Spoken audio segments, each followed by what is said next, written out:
사실 이제 강박증 있는 분들, 이제 또 다른 마음이 있는 분들 주로 만나보면 대체로 모두의 특징이 뭐냐면 책을 많이 안 봐요. 책을 별로 안 좋아해요. 근데 보세요, 이게 굉장히 중요한 얘기예요. 굉장히 중요한 얘기예요. 왜 내 상식이 좁아져 있느냐? 왜 내 상식이 좁아지느냐? 사실은 다양한 이런 인문적인 이러한 책들을 많이 못 봐서 그래요. 너무 이제 저희 사회가 이제 시각적인 거 이런 것에 너무 치우쳐져 있잖아요, 그죠?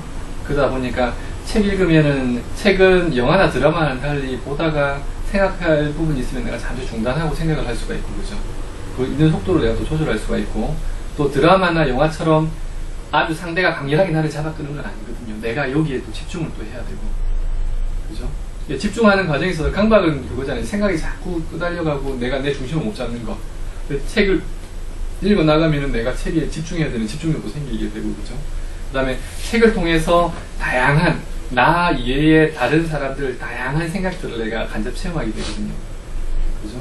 이렇게 사는 사람도 있네? 이렇게는 또 이렇게 생각할 수도 있네, 이렇게.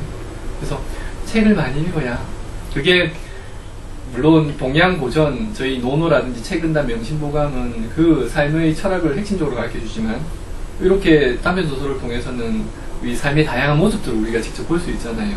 이러면서 우리가 간접 체험을 통해서 내 삶의 상식이 넓어지는 거예요.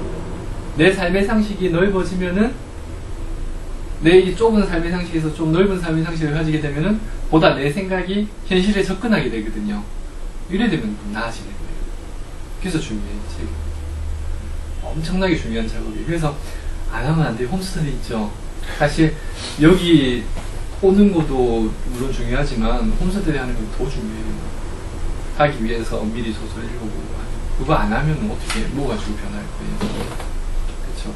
그래서 간혹 전화로 어떻게 뭐 상담만 하면 안 돼요, 이런 전화가 와요. 책 읽기 싫어요? 아니, 그냥 모르는 거죠. 어떻게 해야 낫는지 모르는 거죠.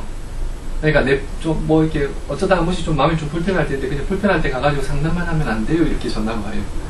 그런 식으로 병이 안 낫는데 모르는 거죠.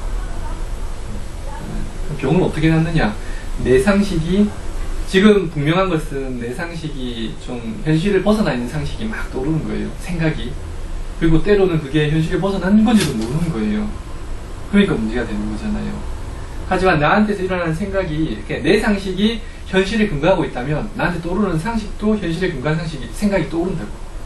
내 상식이 현실에 근거해 있다면 나한테 떠오르는, 문득문득 떠오르는 생각도 현실에 근거한 생각들이 올라온단 말이에요.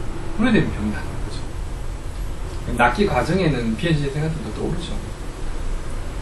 그럴 수 있다. 그죠? 비현실적이라면 그래, 내버려둬. 내 아니라. 현실적인 상식을 넓혀 나가는 작업을 계속해다. 좀 치료에 대한 원리가 좀 이해가 되나요? 그래서 봐야 돼요. 계속. 안 보면 안 돼요. 그냥 저희가 내가 생활에서, 물론 생활에서 부딪히면서 배울 수도 있고요. 한때 얼마나 한정적이에요. 시간이 한정되어 있는데, 만나는 사람도 한정되어 있고, 다 못 배워요. 반드시 이제 간접 체험을 늘려야 돼요.